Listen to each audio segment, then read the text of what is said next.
Right. This is the management of Madibeng Municipality. Good afternoon to you, and welcome to this subpoena hearing.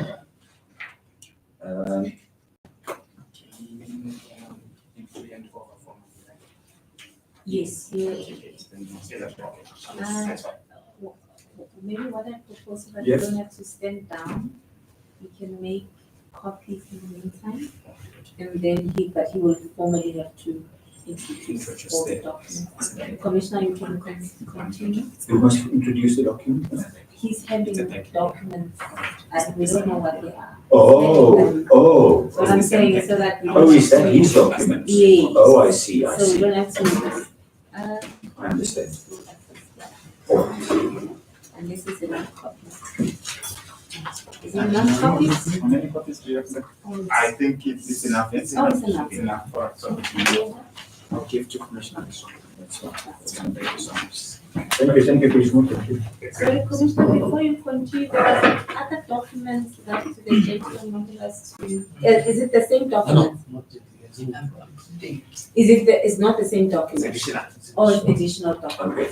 And they are busy printing. We want to. All right. Okay, that's in order. All right, can we now start without interruptions, please? All right, cool. Right, good afternoon to you, and the management of the Madibeng local municipality. As indicated, this is a formal session of a subpoena hearing. Now, the subpoena notice was properly served on the municipality, and you are in attendance, so I assume that you've received the subpoena notice as well as the grounds for the subpoena. Everything is explained in the document that was served on the municipality. Now, I think it would be proper if we just allow for a round of introductions. My name is Henk Boshoff. I'm a commissioner with the South African Human Rights Commission. And I'm going to go clockwise and start with the provincial manager, that we just introduce ourselves so that we know who we are speaking to. Thank you. My name is Shirley Mambo, the provincial manager for the commission in the Northwest. Good morning. My name is Emmanuel Conde. I'm the senior legal officer in the Northwest Provincial Office. Good afternoon. I'm Titi Solokoma, the candidate for the commission. Thank you, Commissioner. Good afternoon, colleagues. My name is Nelson Kesa. I'm a human rights officer in the Northwest Provincial Office. Thank you, colleagues. My name is Warabi Dehauraibe. I'm the advocacy and research officer in the Northwest Province. Good afternoon, colleagues. My name is Julian Zimaje. I'm an admin assistant here in the Northwest Provincial Office. Good afternoon. My name is Ibrahim Shani from the Municipality, studying for the technical director. Morning. My name is Kwait Khaza. Good afternoon, MM. Good afternoon, Commissioner. Peace Mongho, the research advisor to Commissioner Boshoff. Thanks. Thank you very much. I'm going to request the provincial manager, Ms. Shirley Lombo, just to explain the purpose of the inquiry. Yes, you have received a notice which clearly explains the grounds for the subpoena, but I'm going to request for formality purposes that the provincial manager just also explains the purpose of the inquiry. All right. Thank you, Commissioner. The purpose of the inquiry is briefly to receive information in connection with the investigation or investigations being conducted by the South African Human Rights Commission. And specifically, MM is in relation to the two complaints on the subpoena notice. And subpoena hearings, it's an extraordinary step. We only resort to it if we don't receive any joy in getting responses in the ordinary course. which means that ordinarily we should not be having subpoena hearings, particularly in view of the clear constitutional and statutory obligations that other organs of state have, to support the commission to ensure that it's effective and that it does retain its dignity as a Chapter 9 institution. And the challenge is when there are no responses, investigations are hampered. And the perception out there is that the commission is doing nothing about the complaints or plight of communities, when in many instances we are not able to finalize complaints within the shortest time possible because of lack of cooperation.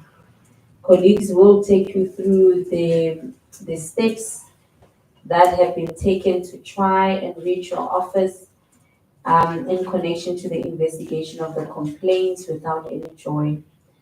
But perhaps as I close, I must indicate that although we are proceeding against Madibeng in respect of the 2 complaints, we have other complaints against your municipality. Similarly, in those complaints, your municipality did not respond. And those complaints are part of the provisional investigative report into service delivery challenges in the Northwest that we've issued to the various municipalities in the Northwest. Municipalities had until yesterday to provide any comments, input in relation to the investigations pertaining to them. And I must indicate that your municipality, not only did they not respond to the initial complaints, but even to the invitation to provide comments to the provisional report, your municipality has not responded.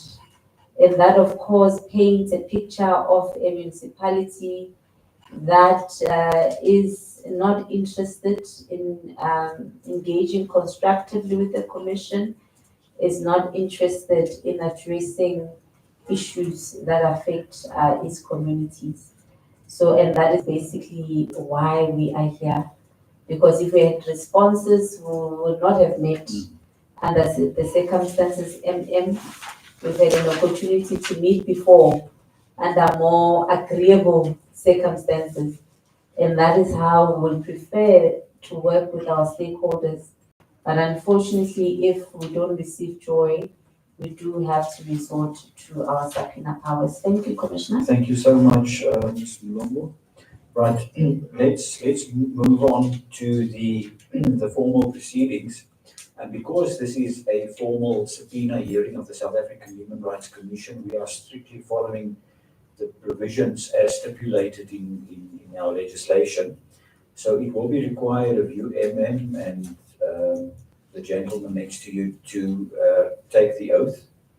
So I'm going to request you just to stand and indicate to me, will you be taking the oath or affirmation? Yes, I will. Oath or affirmation? Oath. The oath. All right. Okay, just raise your right hand for me. Yes. For the record, please state your full names. My name is Quiet Hatla. Please repeat after me, Mr. Gatla. I swear that the evidence I shall give I swear that the evidence I shall give shall be the truth, shall be the truth, the whole truth, the whole truth, and nothing but the truth. and nothing but the truth. So help me God. So help me God. Thank you very much. Gentlemen. Will you be taking the oath or affirmation? Oath. The oath. All right, please raise your right hand. For the record, please state your full names. Levi Mshambo. Please repeat after me. I swear that the evidence I shall give I swear that the evidence I shall give shall be the truth, shall be the truth, the whole truth, the whole truth, and nothing but the truth. and nothing but the truth. So help me God. So help me God. Thank you. You may be seated. Right. Amen.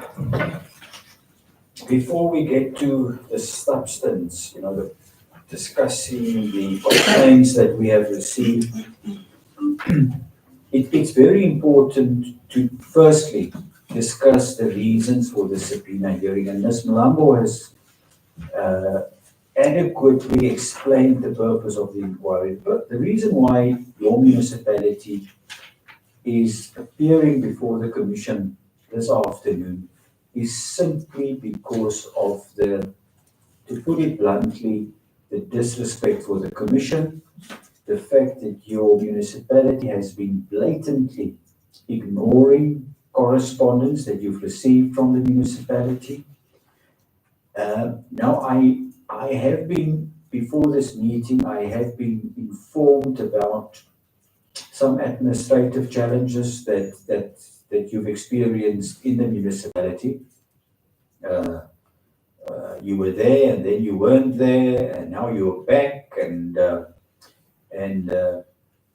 to a certain extent, I think it explains the reason why the commission was undermined, disrespected, and simply just ignored. But at the end of the day, you are the accounting officer. You are the administrative head of the municipality. And it's important for the commission to illustrate that it will not tolerate this behavior. Not from any party that we have oversight over. And we, this week we've subpoenaed 6 municipalities in the Northwest Province, and we will continue doing that, and we will continue to name and shame these municipalities, not only in the media.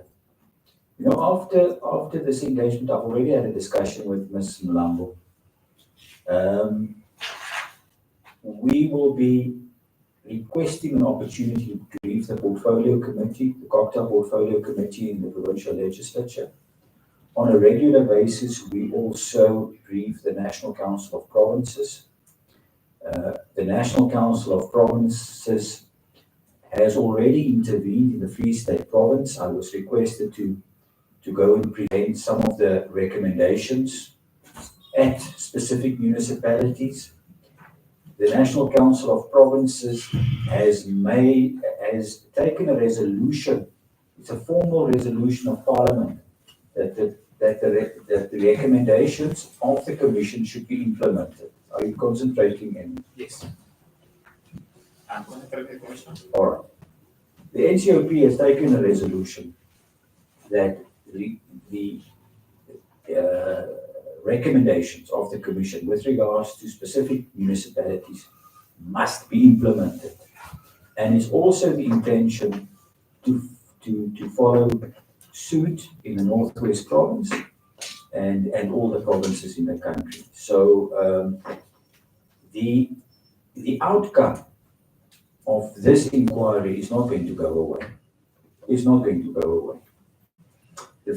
The fact that we have convened the subpoena hearing, the provincial manager was on national television.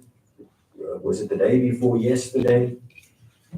I'm told ENCA will be visiting the office this afternoon. Honestly, we cannot continue like this. And I understand that you've experienced, which is also unacceptable, if what I was told is correct. Also unacceptable. But at the end of the day, you are the municipal manager.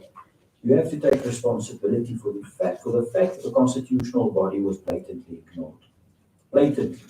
And we cannot continue like this. So to kick off proceedings, I'm going to request you just to respond on the fact that there was no non-responsiveness on the side of the municipality with regards to numerous letters that were written to the municipality, detailing allegations of human rights violations. So, I'm going to request you just to address us on the reasons for this yeah, this dilemma we find ourselves in, and the fact that that we see your conduct with your, I mean, the municipalities, your conduct as unacceptable. Over to you. Thank you very much, Commissioner. Allow me to greet the entire team.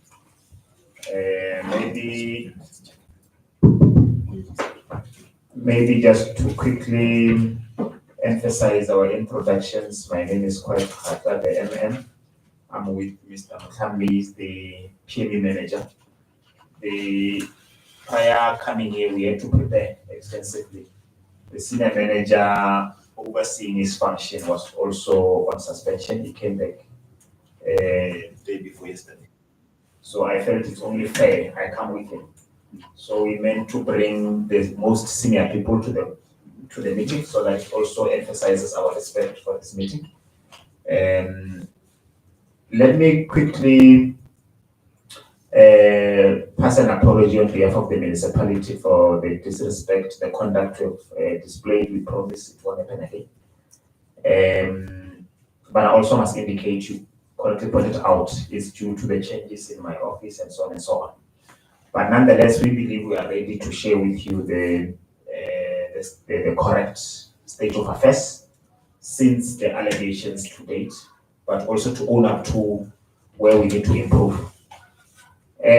Just as a high level, just to agree that we know the areas that are in the allegations. We know the clip four, we know the Okay, no, we're not there yet. Specific questions will be put to you with regards to the complaints, the substance of the complaints. Okay. So I'm still on the topic of the disrespect towards the commission. That we need to. That's the elephant in the room. That is why you are here. You are here for the complaints as well. But the primary reason for you being here is because the commission was disrespected. Now, what I want to check with you, I see the notice was served on or addressed to Ms. Mujaki, who was the acting municipal manager. Who is Ms. Mujaki? Commissioner, thanks for that. She's the senior manager responsible for local economic development. At the time, she was the acting. All right. So she's still in your service. Correct. Yes. And then Mr. Pala. Yes, Mr. Walter Pala. He was also an acting municipal manager at some stage. At the point of serving, yes, he was. All right. And is he still in your service? Yes, as the senior What is he doing now? Senior manager responsible for human settlement. Human settlement. Yes. Now tell me, MM, we have now brought to your attention, we've given you the names of people who were acting in your position when we addressed communication, correspondence to the municipality.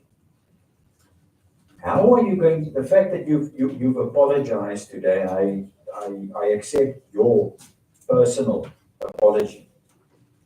But how are you going to deal with these people? I've mentioned their names, who have been blatantly disrespectful towards the commission, not responding to our letters. There's another one that I personally addressed and signed. Personally signed, addressed to Pala. No acknowledgement of receipt at all. That was on the 27th of November last year. No acknowledgement of receipt, just blatant disrespectfulness. How are you going to deal with these people? Is there going to be some form of consequence management? We cannot allow this banana republic in your municipality. How are you going to deal with that? Immediately, I'm going to issue a formal request for clarity in this regard, and I commit to give the commission an update on what happened. But second to that, I think from my office as a consequence management, I need to go back to my office together with all senior managers and have to get them to commit in writing for future. I'm going to have to make them sign confirmatory statements of some sort. Just all of them to commit to say in future, anything that has to do with external stakeholders, we need to take it as a matter of agency. But I must say it here, I'm going to have to issue warnings to this, especially these two individuals that you have indicated here, and it must go to their personal records.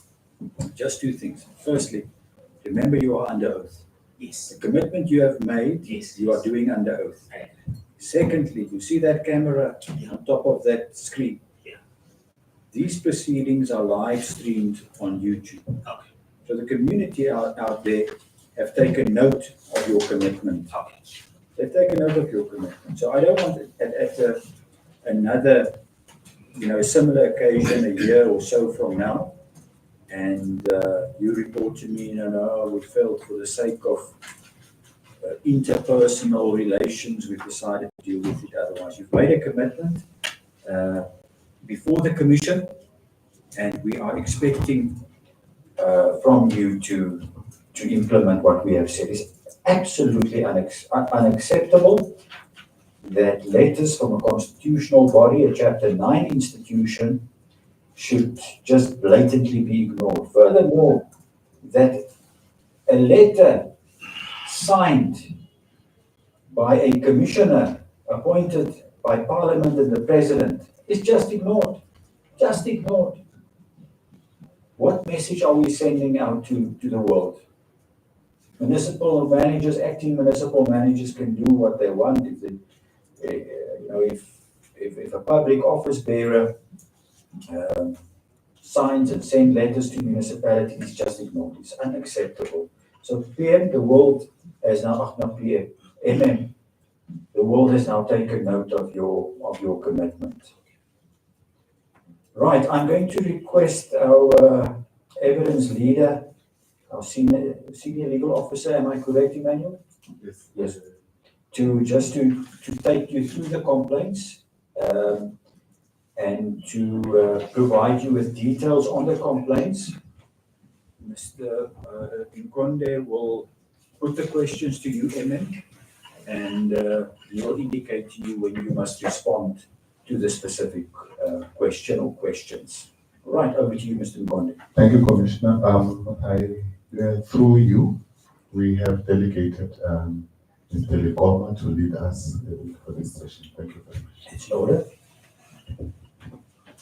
Thank you, Commissioner. Good afternoon once more to you and your team. Maybe before he reads the background to the matter, we have received documents from the MM. Maybe for the purposes of record, can they be introduced to the record so that we know what they are? Yes. Thank you very much. We will then do it once the MM is speaking to the document. That's fine. Thank you, Mr. Bhatt. I'll be going through the complaints that we have received. The first complaint was an owner court complaint. On 25 February 2025, the Commission received a complaint via a media inquiry concerning Kipua Village, situated outside Brett, within your jurisdiction. The inquiry reported that the community had been effectively cut off from essential services and commodities following recent heavy rainfall. It was also alleged that roads and bridges in that area had been washed away, making access to food, schools, emergency healthcare services, and public transportation impossible. In response, the Commission conducted a site inspection on 28 February 2025. But due to severely flooded bridges, the inspection team was unable to access the affected area. This raised serious concerns regarding the state of infrastructure and the potential violation of basic human rights. Subsequently, on 26 March 2025, the Commission addressed a formal letter of allegations to your predecessor, detailing the issues outlined above and requesting that the municipality conduct an investigation and submit a response not later than 4 April 2025, and the copy is attached in the next day as Annexure A.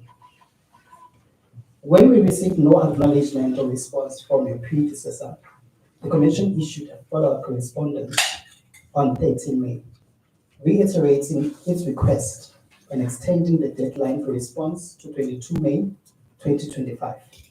And yet to date, the municipality has not responded. As I have outlined the complaint, you are therefore required to produce the following information to respond to the Commission's correspondence as detailed. You are also required to give any evidence or information that may be helpful to the Commission's investigation. And also you will be required to produce all articles or documents in your possession or custody or under your control that may be necessary in connection with this investigation. Thank you, Commissioner.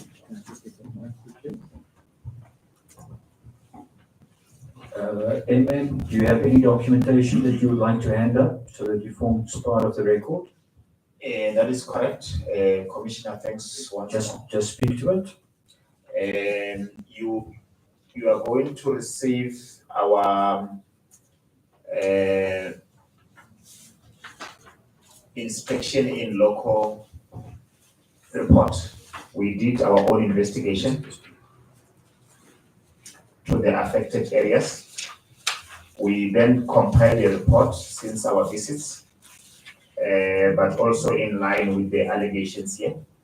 You're also going to find in the documents that we took some pictures when we visited the area just to serve as evidence that we've been to site.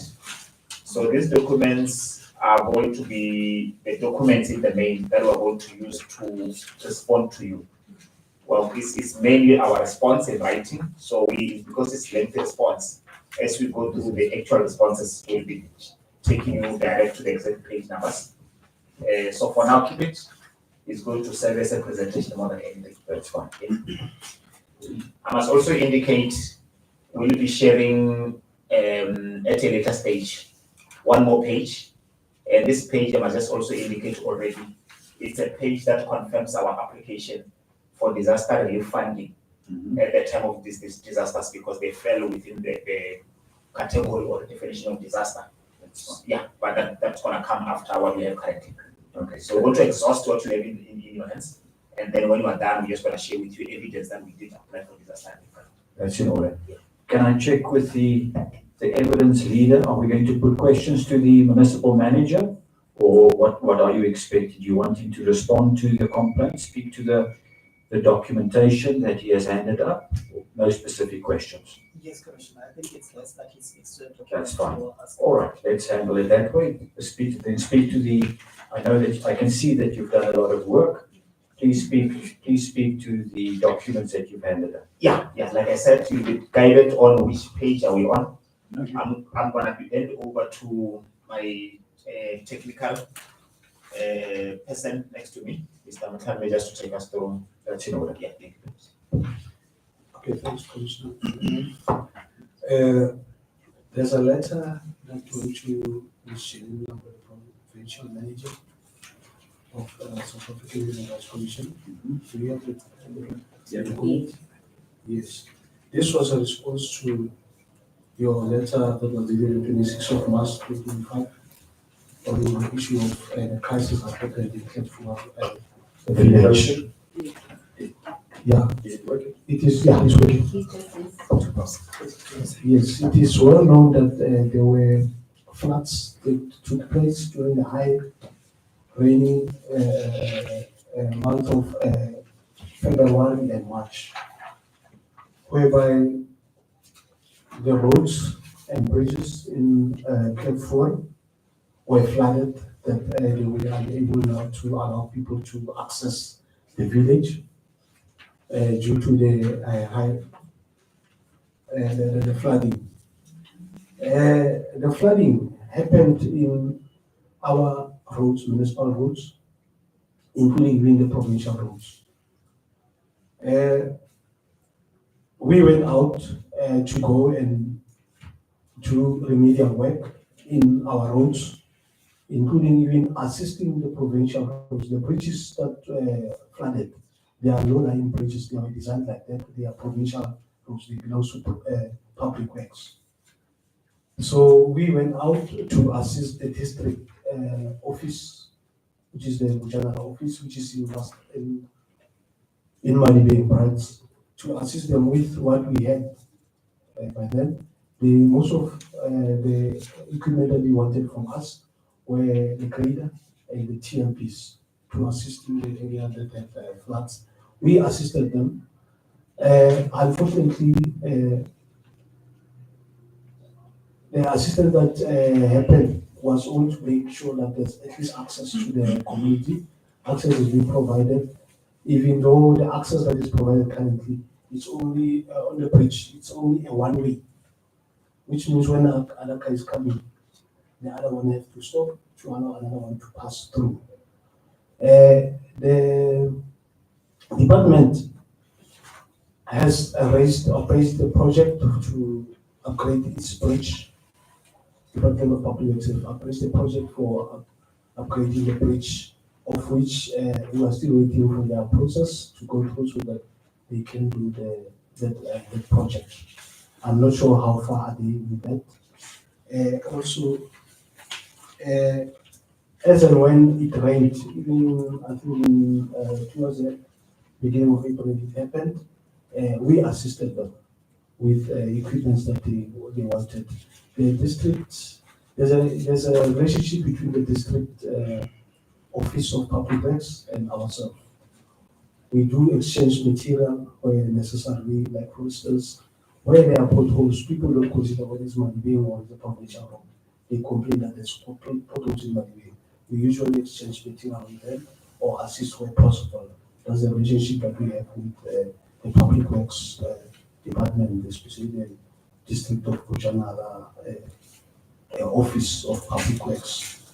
Yeah. So there are pictures that shows as evidence of what transpired during that time.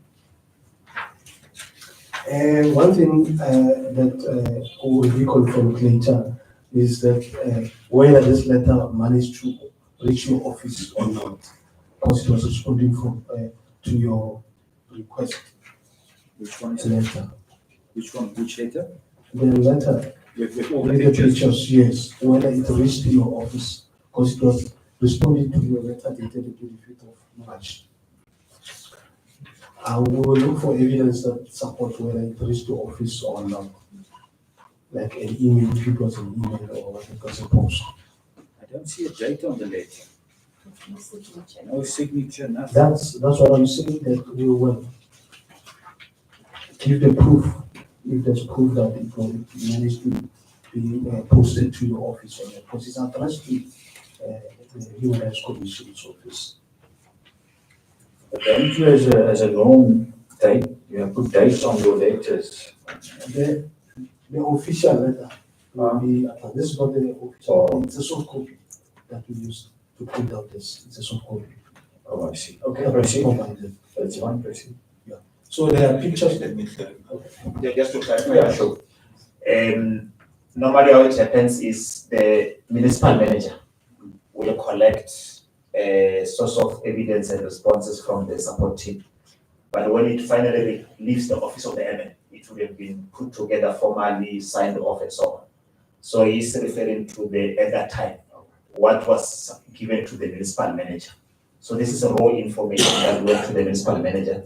So we need to go to the MM's office emails, see if this information was not later packaged formally with dates and signatures to come to your office. So we'll look for that. That's in order. Okay. So these are the pictures of our gravel roads that were also repaired. In Harasai, on the road to Platform.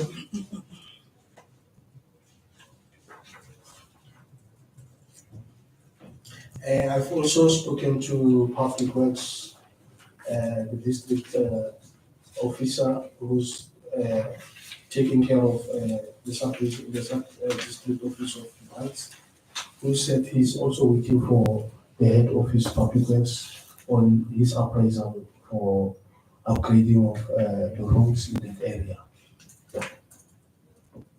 Thank you. Right, thank you, of course, Amy. Just want to quickly add, thanks, PME manager, an emphasis on the responsibility split that at the time when we were assisting public works, we are done with our own internal state paying. So we had our responsibility internally through the internal states, which is the municipal responsibility. So we are happy that we've covered one in that regard. It's only when it had to go over to the public works demarcation in terms of the road. That's where we come in. And with that said, I'm going to circulate the proof of application, because after even assisting public works with the TLBs and so on, we went further to go and apply for disaster relief fund with the hope that it's going to come back as a project and assist the community. Thank you. Are you done with this complaint? With your response? All right, I'm going to open for questions. Tadiso, can we start with you? Do you have any questions? Followed by Emmanuel, followed by the provincial manager.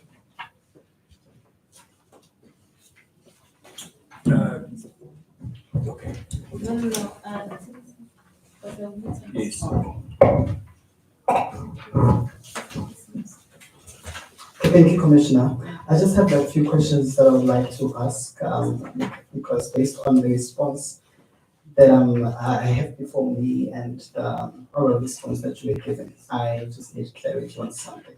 But perhaps the first question I would like to ask is, how long after you were made aware of the situation in Klipfuak did you start to intervene?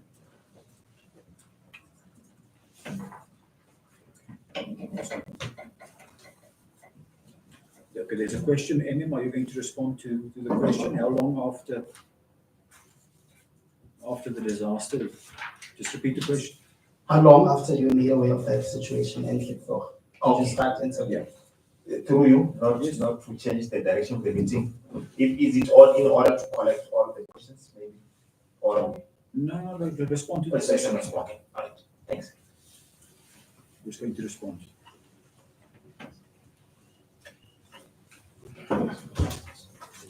Apologies, we No still problem. checking ourselves here.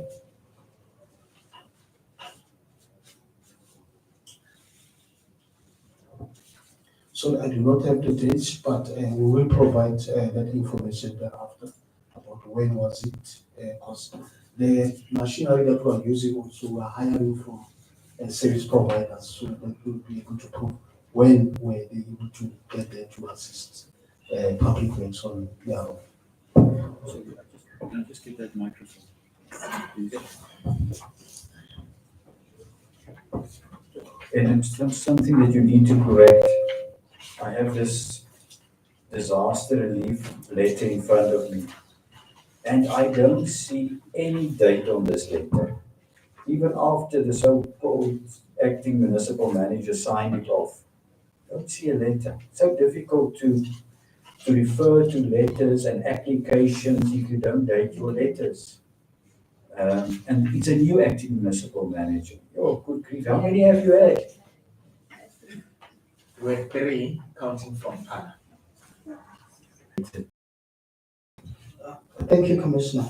I also note in your written response that on 4.1, that you had a coordination with the Department of Public Works. The meeting was held on 7 March 2025, and you await their timeline for restoration. We are now in July. Did you follow up? Amen. The honesty is that we haven't followed up. It's something we commit to do immediately after this meeting, just to take stock of what happens. All right. I also note, I'm really trying to go as quick as I can in your response, your written response. I also note on paragraph 2, you indicate that although the Klipfuak community falls under your jurisdiction, the bridges that were damaged are maintained by the Department of Public Works, right? But then as you would note, our letter that was addressed to you, it's on the bundle on page 8. It was indicated that the community was left without food, was effectively cut off, no access to essential commodities, right? Isn't it within your constitutional mandate to provide basic services to the community? It is, and especially that we have got a responsibility to come in with disaster relief packages. Just to put it on record, that I personally remember at the time that we had a joint, we call it job. We had a joint sitting with the health, with social department. I think SAPS at the time. There was a consistent sitting just to track the period of floods. And at that time, we, together with those departments, we tried our best to supply, especially the food parcels. I remember that initiative was there. But I must also indicate it was not enough. It wasn't enough because during the very same period, I remember also that there were problems with school kids. So it was a problem at the time. I don't want to say seated here, we have provided enough, but there was a job put together. And one thing that comes to mind at the time was issues of food parcels. I take responsibility that we did not do enough. And we really appreciate more guidance from the Commission as we proceed in terms of avoiding the same from recurring in future. That will be all from me for now, Commissioner. Thank you so much. Thank you very much. Mr. Conde.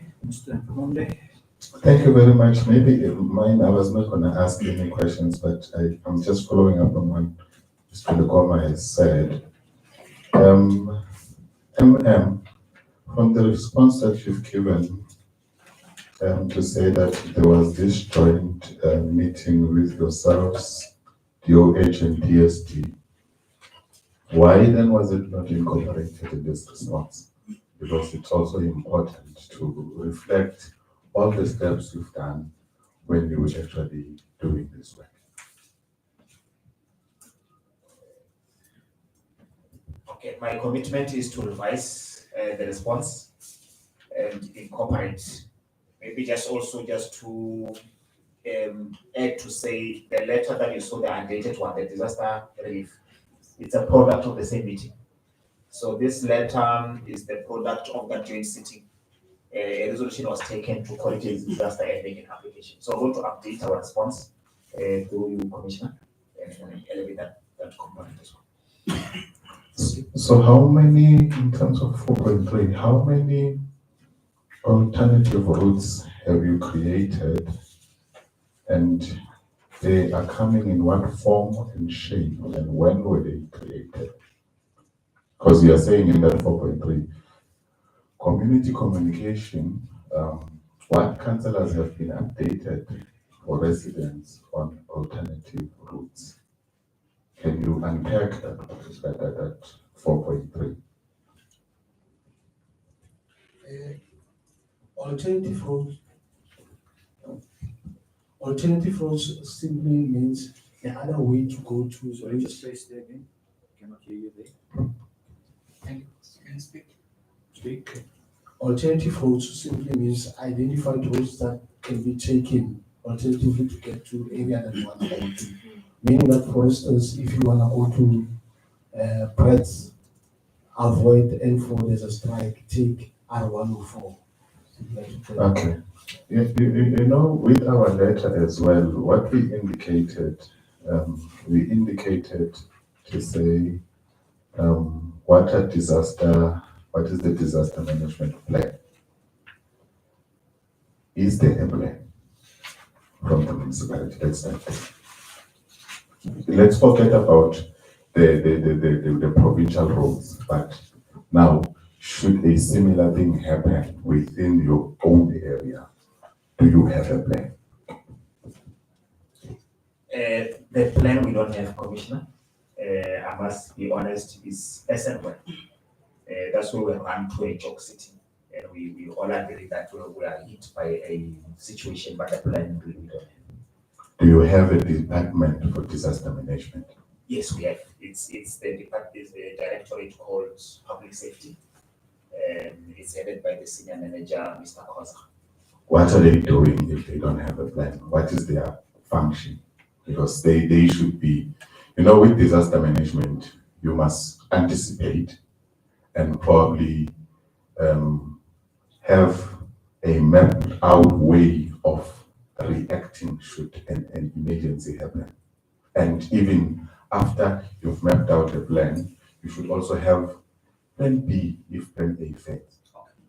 What we have is stakeholders in place. So it's like a standby arrangement, and I'm gonna explain how we translate it into a plan. We have partnered with the private sector, especially in the form of divers, if there's floods related cases. But we also have got in-house our own fire department, fire and rescue that we have. So I'm gonna still say there's no plan except to say we remain combat ready. When there's an incident of disaster, what we do immediately is we unlock that sitting, we call it a job sitting. So we take that particular incident or disaster to that meeting, and that meeting immediately resolves on the way forward. But to say we've got a plan anticipating, we need to improve. It's a submission we're going to have to take from this meeting. We don't have such a place. Will it be possible for yourself or the municipality to share minutes of the meetings, if or not a meeting, that set and discussed this particular disaster? The answer is yes. Through you, Commissioner, can we have that? My last one is a parting shot. In 4.3, again, I'm going back there. You are saying you communicated with councillors. What mode of communication did you use to give them the alternatives in order for them to communicate with the community? Did you use newspapers? Did you use WhatsApp? Did you use telephone calls? Because we need to know, because the complaint when SAPC raised it, they said they were locked in, and to an extent that some private individuals came in with helicopters and dropped food, indicating that there's no way in.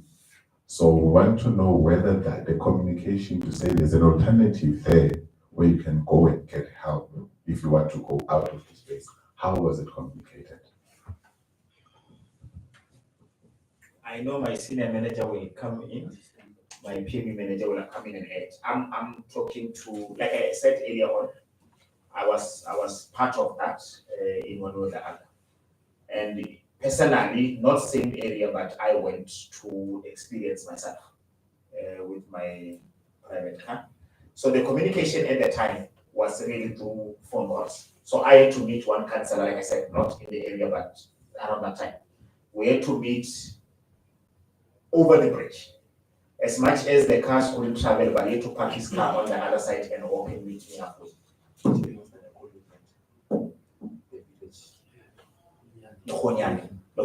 It's in the same area.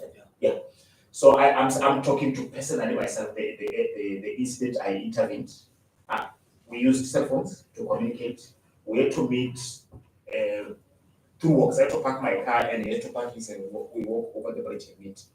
So I'm saying a cell phone communications, but I was awarding my manager to an opportunity to recall if there were any other form of communication. But so far, it was through cell phones.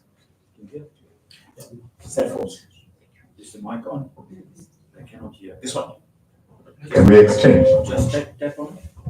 I think it's the matter of the voice, the projection of the voice. Oh, I see. Yes. Okay. What I want to ask, the commission also went there. There's a team that Mr. Likoma was part of. They couldn't get in on the 28th of February. So the reason why I'm asking about these things, and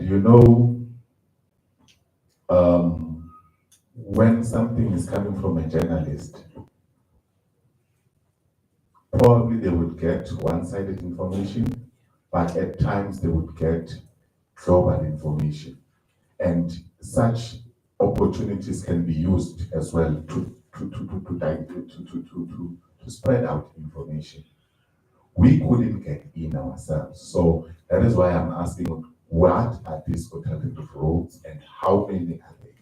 Thank you very much, Commissioner. I'll rest it. All right, proceed. Right, Yeah. thank you, Commissioner. What I want us to establish is just the time frames, because I'm a bit confused, having read the response.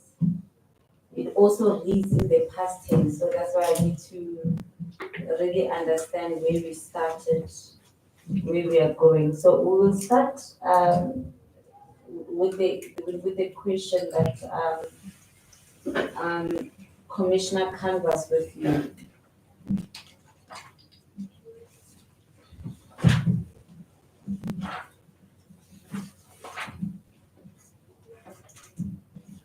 Sorry, I just want to go to the complaint, okay? All right, the complaint, we can start on the 26th, right? To your, okay, the inspection was in February.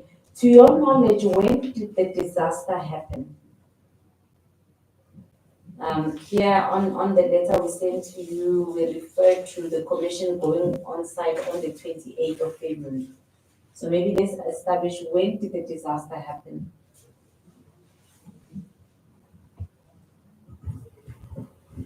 The flooding started around February. It was happening around February. Like I explained, that this is a low lying bridge designed to be over flooded in case of high rains.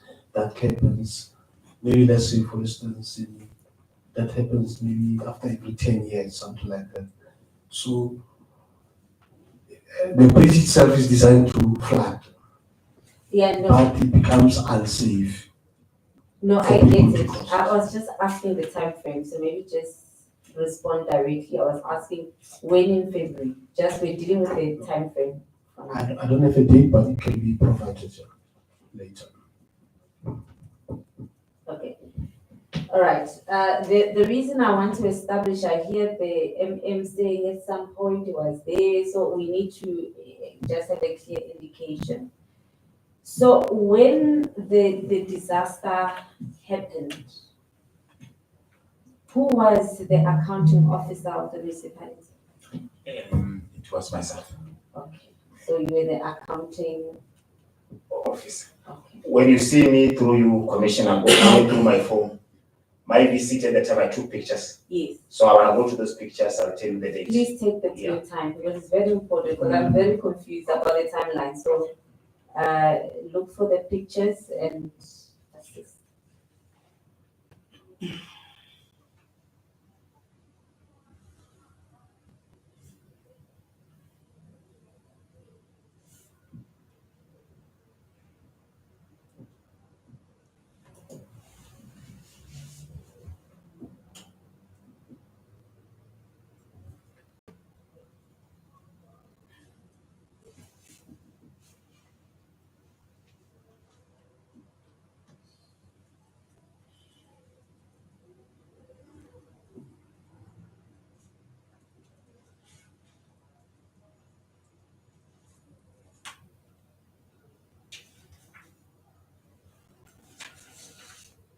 We can proceed. I'm gonna come to that.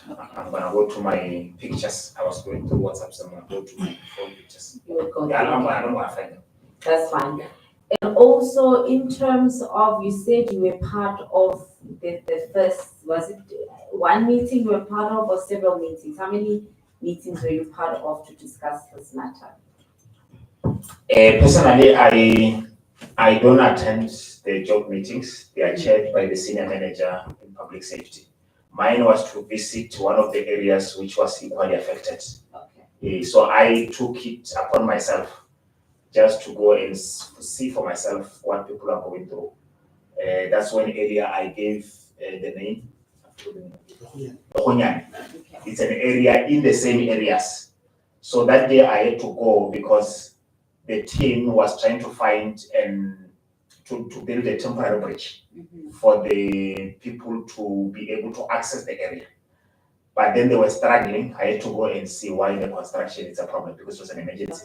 Yeah. So you were not part, okay. No. The reason I'm asking is in your testimony, you indicated that the undated letter that you handed up was a product of one of the meetings, is that correct? The application for disaster funding? Yes. Okay. And do you know which meeting, and also and how do you have that information? Is it just what was reported to?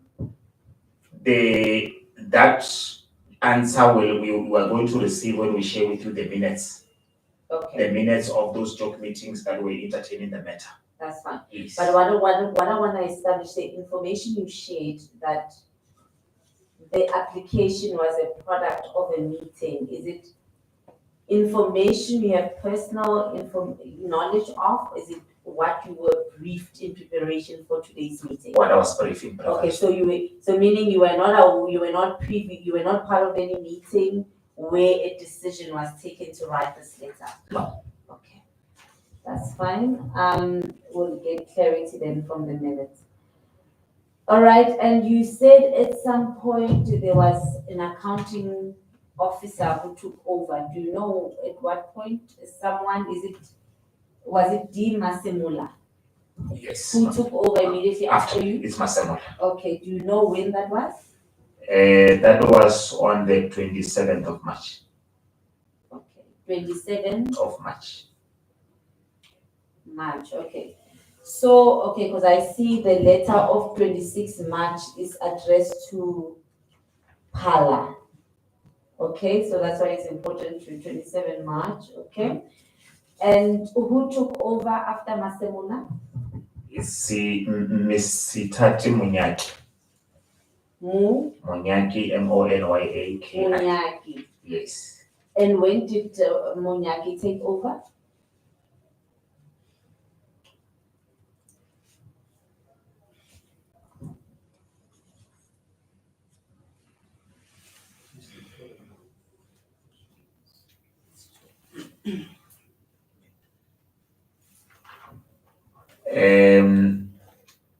We'll get the exact date. That should be in May sometime. We'll get the exact date. Okay. And then who took over after Munyaki? It's myself when I came back. And when did you come back? And I found the pictures. I will. That's fine. We'll come back to that question. Just answer when you come.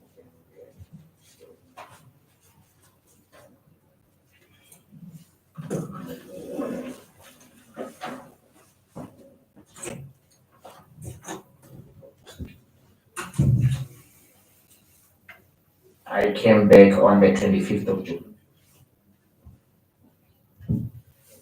25 June, okay. And then I see now Mujaki, because we've established the initial correspondence was sent to Pala. So at what point did they act, if at all, during the course of this? Pala acted last year. Okay. Before I came in on the 1st of December 2024. So he was your predecessor? Predecessor, yes. So last year before? Before.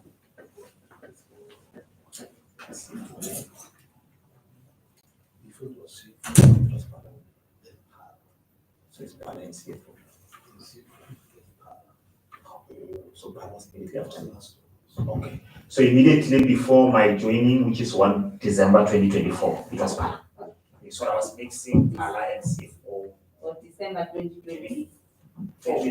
Before the 1st of December, it was Pala. Okay. Yeah. And then I see the subpoena notice was issued to Mujaki. I didn't hear you mention Mujaki, or you mentioned Okiminyaki, or maybe we wrote it wrong. Yeah, it's the spelling issues. Okimu is supposed to be Munyaki. With M-O? N-Y-A-K-I. Okay, so it's Seitati, but it's not Mujaki, it's Munyaki. Okay. And that's the person who was acting sometime, meaning Masemula acted until sometime in April. Yes. You'll get the exact date. Yeah. And then Mujaki sometime in May to June. Yes. Okay. All right. Yeah, no, you see, I can see you are also confused. We are also very confused. Hence the letters, you'll pardon us if we send to the wrong people. Okay. All right. Okay, we got the starting date for Munyaki. Yes. 29 May 2025. Okay, so Masemula was up to from 27 March to 29 May. 29 May. To 29 May. Yeah. 2025. Yeah, so and then Munyaki's up to from 29 May. Okay. Up to 25 June when I came back. Okay, to 25 June. Okay. I got a date for my visit at that time. The pictures, it was on the 2nd of March 2025 at 7 p.m. Okay, so that was after the 2nd of March 2025.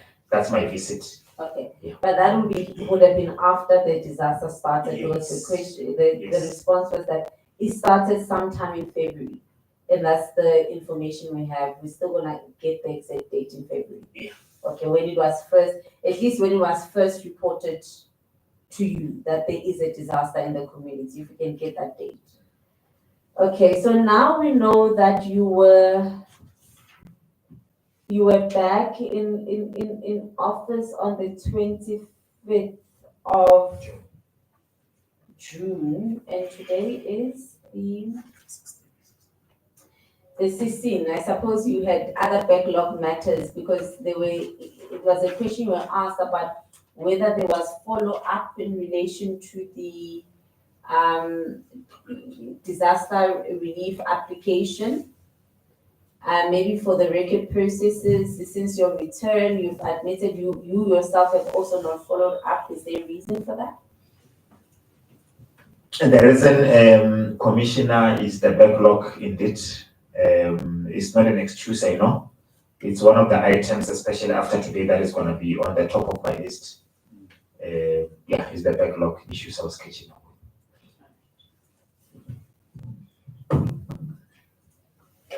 All right. Now we're gonna come, to the issue of the interventions that you have done. We heard about the bridge, but I was still not clear about the interventions. Maybe let me take a step back. Your understanding of your role as a municipality in case of a disaster, what do you understand your role to be? Thank you very much. The understanding of our role is that because we are the closest sphere of government to the community, we are the first respondent. We run in with our resources, the mandate, our situation at the time. We run in and see immediately what kind of service can we provide. Like I indicated earlier, we've partnered with the private sector. And I'm going to give an example, which is topically disasters during flooding seasons, the issue of the divers. There's a private company that assists us with helicopters. So we go in specifically to see within our resources what we can assist with. And we take note of what we can do and we do it immediately.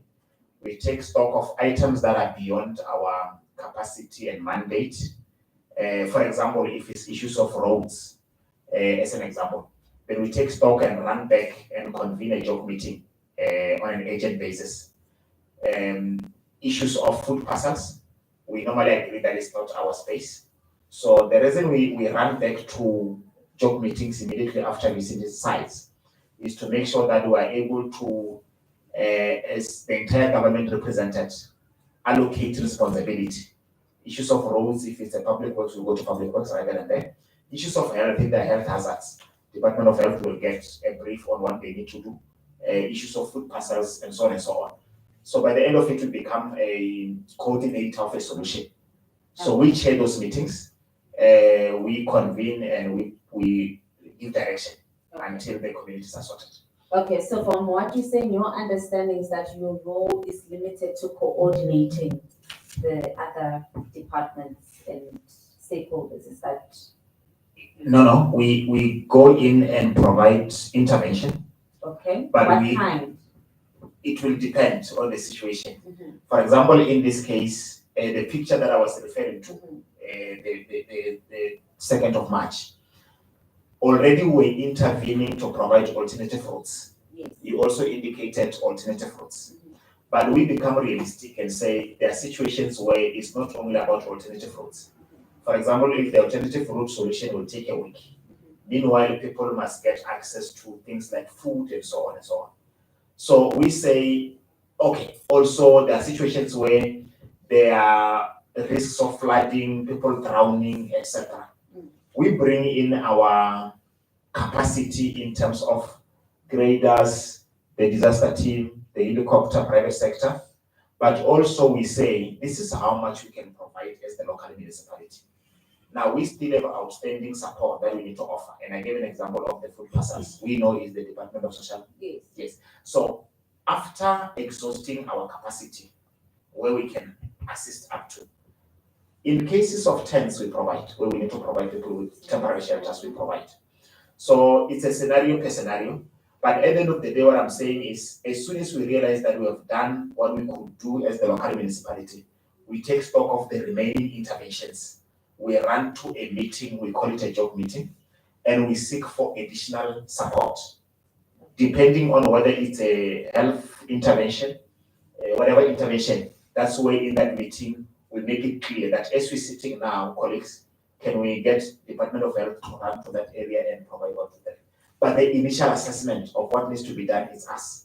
Okay. The immediate solutions is us. Yeah, I think you are repeating and Yeah, just hold your line of thought. I just want us to step down quickly. I just want to use the bathroom. Get that just that.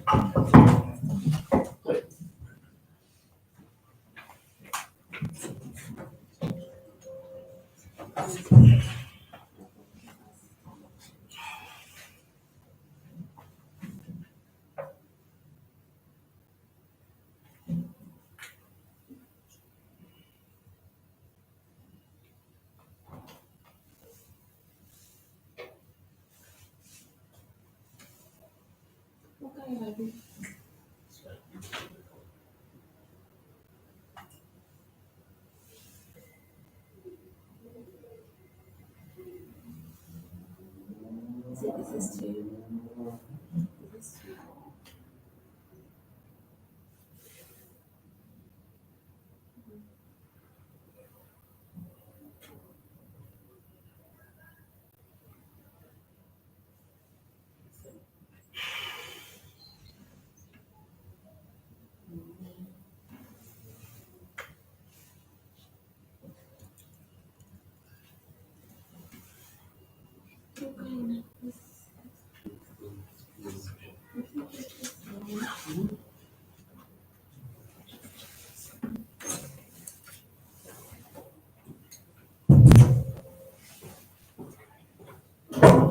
Apologies for that. We are reconvening, proceeding. PM, you were on the floor. You may proceed with your questioning.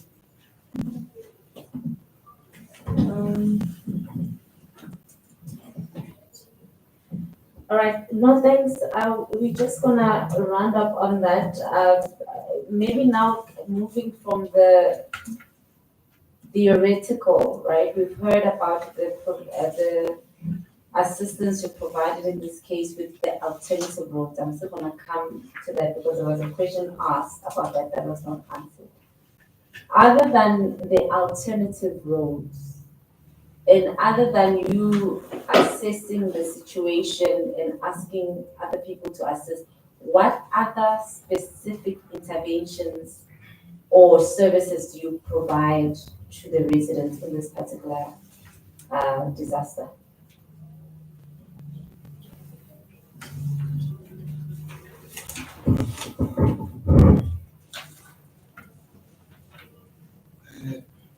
There were gravels that were done. Areas, especially the culverts on the road.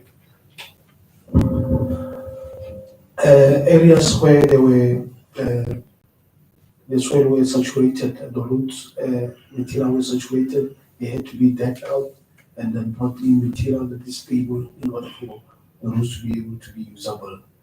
The culverts, stone water culverts were cleaned in order to allow passage of storm water through them. Thank you. All right, so it was just the issue of the accessibility that you assisted with, okay. Emmanuel asked about the number of access routes. There was no response. If you can give the alternative routes that were open, how many were there? It will be provided, the timesheet will be telling how many kilometers were gravel, graded, re-gravel, and areas where the cleaning of stormwaters were done. Okay, are those the alternative routes?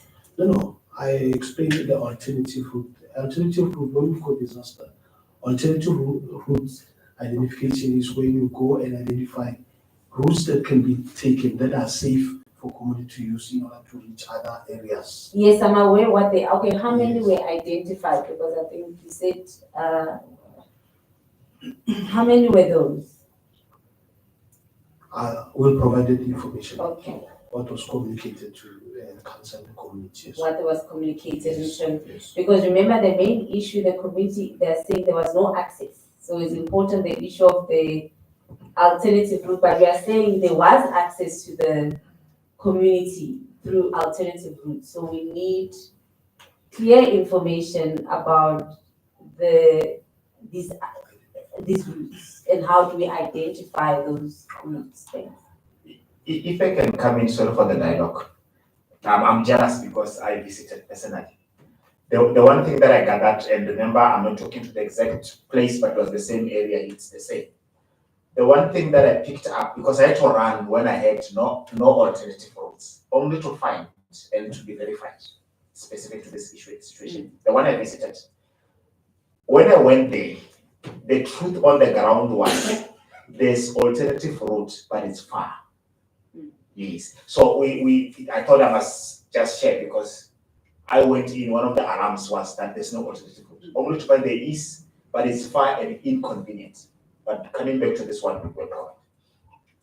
Okay. No, that is important because like I said, the allegation is there are no alternative routes, leaving the community completely cut off from services. That's the allegation.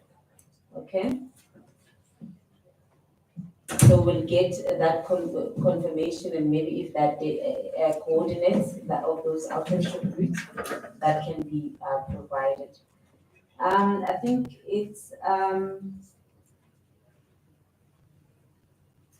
all right, and lastly, but it's in the part of the documentation and information you can provide as part of the timeline, just a date on which this matter was reported to you, the date on which you started acting. So it's very important. Also, the director referred to photographs. So not photographs, he referred to the current state of the road, because this report speaks to the road as it was now. Are there any photographs of the current state of the road? Currently the bridge as well that can be provided to us? I didn't get the current photos. I even called Public Works. They couldn't provide, but we can provide you. We will visit and ensure that we provide you with the current situation. Okay, and the information you gave about it being a one-way, is the information from Public Works. Or is that the last info? And when did you get that information? Today. Oh, that is so you've not been to check if there's a road? Yes. So you were last there in March? I can't say it was much. Okay, I'll get the right information on what was the status when they left it, and then what is the current, whether it's still like that or not. okay. And then maybe lastly, the letters you have handed up, I know they were only given to the MM. Were you the author or was someone else the author of these letters? The author was the manager, Roots and Stormwater. And what's the relationship between that manager and yourself? He was reporting to me as acting technical director. Okay, so who did the manager send these letters directly to the MM's office or did they go through you? No, it went through, the time when it was done, I was not acting. Oh, you were not acting? Yes. Okay, so you don't even know the date when they sent these letters Yes, to the manager? I answered tomorrow. All right. In the info. Thank you so I've much. already requested it through the WhatsApp. Thank you, Mr. Mokodi. You have questions? Yes, good afternoon, gentlemen. Just quickly, maybe a few questions on my side. I just want to check something quickly. I mean, I'm familiar with the Disaster Management Act, right? And I think there is a provision there, if I'm not mistaken, that speaks to, I think, what my colleague was asking, the development of a disaster management plan. So I'm not sure if I missed that. Does the municipality have a disaster management plan? We don't have. We don't have. Any plans to address that? We are going to have to develop one. I made a note, we'll develop one and take it to council. All right, because it's a requirement, I think, in terms of the legislation, I think, as we are right. All right, and then just maybe for my understanding, I think Madibeng falls under Bujanala, right, district. Is there a disaster management center in the district? How does it work if a disaster strike? Is there a center? Because I think the act requires that there must be a center, since you're under a district. Yes, we are structured different. We have got the services offered by the district. So when you come in our space, you're going to find a district setup. Those emergency services that are normally stationed at a district level, we have them at the local level. Okay, so that becomes your center in an instance of a disaster. Right, okay, thanks. And then just I think about 2 or so questions that are remaining. So for this disaster that struck, I think we have established that sometime in February, right, or somewhere there. Was there a classification or a declaration of a local state of disaster or not when this disaster happened? The answer is yes. I may just have to confirm if it was formalized, and it was done through this joke. When we composed that, is because we were under that auspices. All right, okay, no, thanks. And then I think then the last one for me is maybe 2 issues, right? The letter, just I think the PM tried to probe a little further, and I think Commissioner said it's not dated. So maybe just a clarity, when was this letter issued? Was it, I think there was mention of after the job meeting, which I think I will hear according to this handout. Am I correct to say that the meeting was on the 7th of March, or is it a different meeting? When was this letter written to the Provincial Disaster Management Center? This one, let me not mislead the meeting because there's no date. I can only associate it with the period of acting of Mr. Masemola. It was between the 27th of March and the 25th of June. But we'll get the date. Okay, it was in that period when Masemola was elected. Okay, so we'll probably assume that it was between 27 March and I think 29 May, because you said Ms. Monyaki took over in 29. Sorry, okay, no, thank you so much. Can we just maybe, through you, Commissioner, just maybe get a sense of when this actual letter was sent out? And I think there has also been a request, if I got it correctly, that then maybe what was there a response to this letter, if any, from the Provincial Disaster Management Center? If you can respond to that now, that would be great. If not, then maybe in your further submissions, you can just indicate, and also any follow-up actions that you have made as well subsequent to this letter, because I think there is a request of about I think the disaster, you said it's costing something like 450 million, and I think there is, as far as I know, I mean, disaster relief grants which are there, which obviously can assist the municipality. So maybe through Commissioner, if we can just get copies of or some information really about when was the letter sent out, and also was there been any responses to this letter or any follow-ups. And then just the last one on my side, I think on 4 point, I think is a paragraph 36 of the detailed report, because I received two letters, but I guess the substantive letter. You speak of a process of finalizing an urgent intervention plan. But then there is no timeline. You say this plan will be submitted to the commission. That's this document, which has 8 pages. Maybe if we can just get also commitment in terms of when this plan will be submitted to the commission, and a copy of it as well once it's done. Thanks. All right, thank you, PM and the evidence leaders for the questions. I think, and there's a lot of information that we require. So a lot of documentation needs minutes, more information need to be provided to the commission. When we get to the item on the way forward, we will just agree on the time frames, how long you need to provide us with all the information, but we are requesting that it should not exceed 2 weeks at the very latest or longest. Then, although it's not relevant for this inquiry, but it's relevant for my purposes when I report to legislatures and parliament and so on. How is your municipality classified? Is it stable, unstable, dysfunctional? How would you classify it?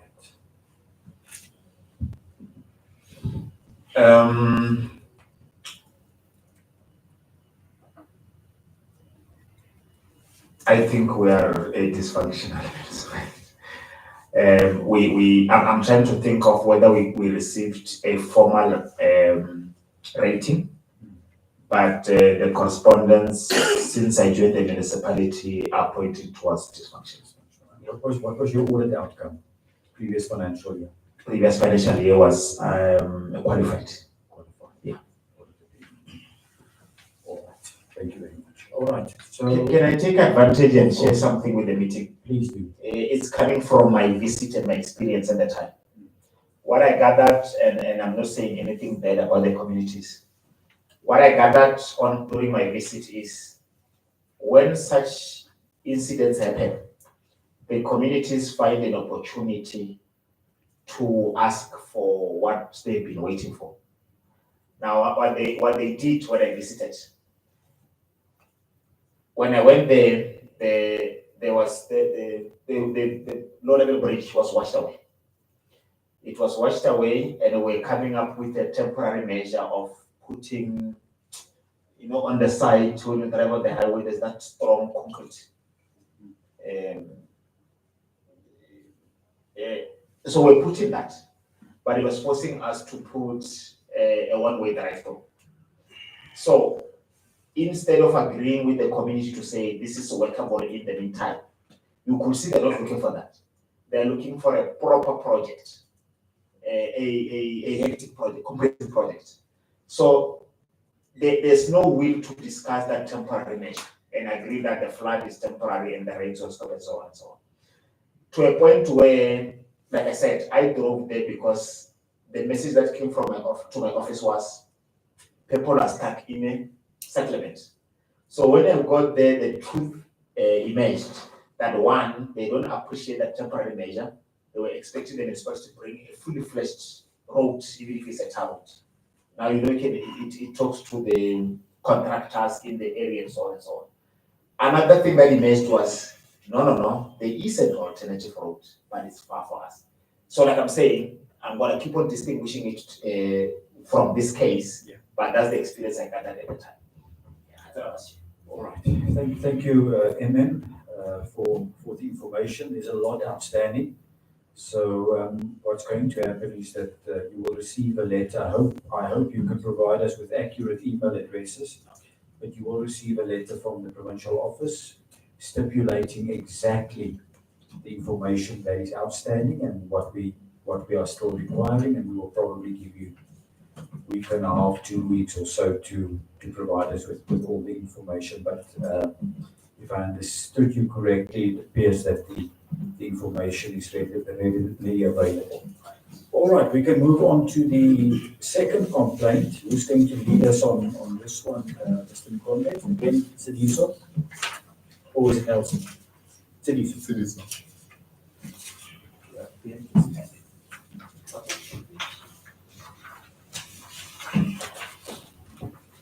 Thank you, Commissioner.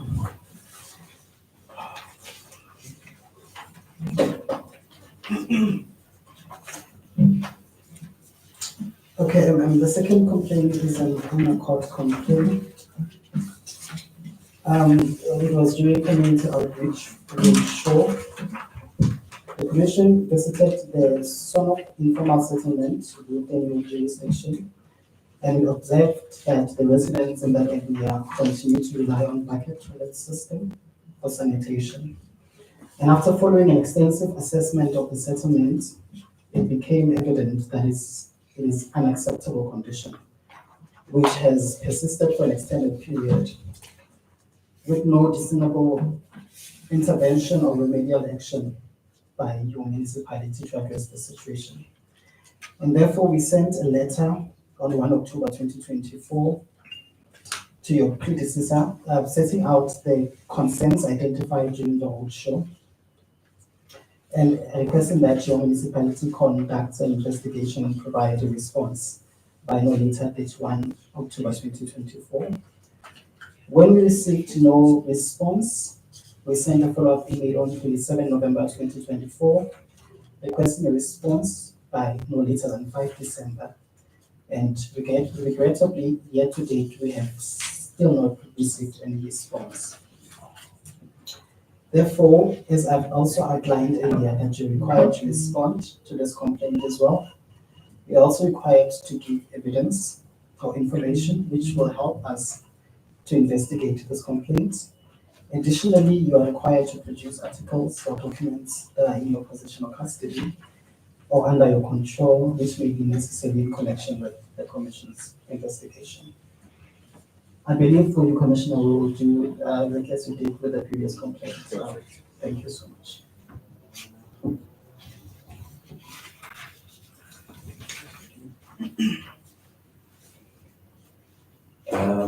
When I was looking at your letterhead earlier,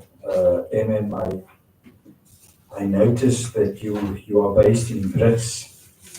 I don't know if Mr. Mogoli remembers when we were making a presentation in the Water and Sanitation Portfolio Committee in the National Assembly. The chairperson of the Portfolio Committee told us that he is residing in Brits. Basson. Now I see that we are dealing with sanitation matters here, and I can assure you that the Portfolio Committee, in the National Assembly, will also have an interest in this matter because this meeting is obviously also open to the public. So I'm going to request then that you just respond to the inquiry by responding to the allegation that was made regarding the bucket toilet system for sanitation that is still used in this informal settlement. When you respond, I just want to take the inquiry forward. I know that the National Department of Water and Sanitation also indicated that they were rolling out a project to eradicate the bucket system in the Northwest Province. You just indicate to us to what extent did the department assist the municipality and whether you received any financial assistance from the department to assist you with the bucket eradication program.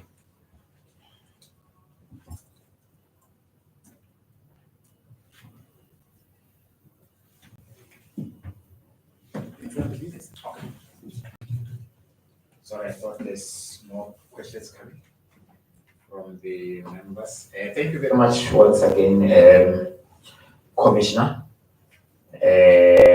I'm going to request Mr. Mkami, our technical person, to take us through the responses like the previous one. Thank you. Yeah, thanks, MM. After getting this inquiry about usage of bucket system at Sonop, the manager of water and sanitation went to site to go and investigate, because it's known that we do not have any bucket system. We didn't receive also any grant for eradication. We didn't receive any grants for eradication of South again. Step on it. Where's this one? Just this one.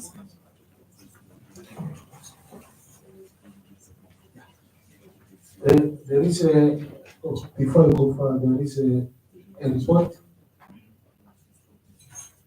written Human Rights Commission about informal settlement that should not be using bucket system. It's been provided as a report and response on the inquiry. Yes, I was saying we didn't receive any grant for eradication of bucket systems because we didn't have any bucket systems in Madibeng. The lowest level of service that we have for sanitation is pit toilets, which we usually improve by using the VIP toilets. It's called ventilated improved pit latrines, VIPs. So the manager went to site to go and investigate as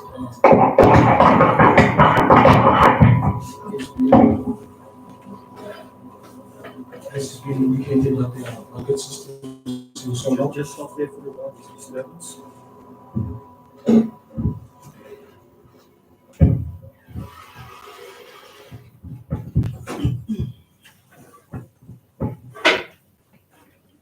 Disturbance at your system.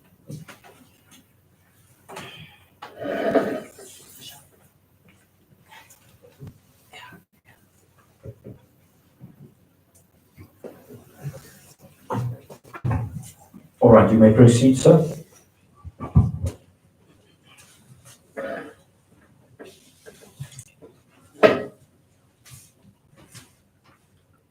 Yeah, the manager went to site with environmental officer to go and do the inspection there. They visited a proper Sonop settlement. It's called I forgot the name.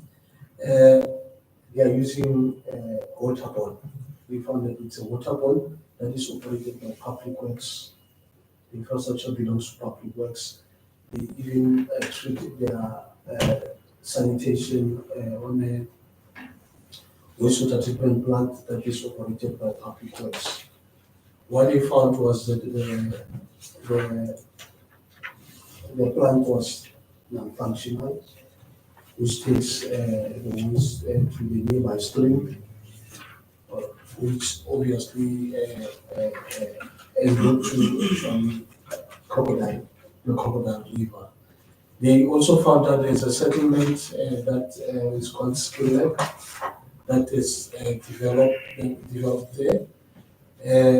The toilet system that they're using there is owner pit latrines, which means it's where the owner has dug his own, excavated his own pit, and did the structure that is used as toilet. They consulted the locals about the a bucket system that is available around the area, and the community said they do not have any bucket system that is operated in this area. I also went to site yesterday. I passed. Is it the same site, this site? Sono. Yes, I went to Sono. In Skill Lake area, because I obviously suspected it must be in the Skill Lake. Skill Lake, the area that I went to, it was old pit trains that are used there. There were no other systems.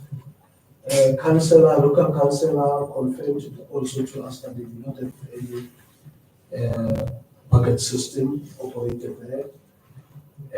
The people that have a low level of service, it's own people trains that is used there.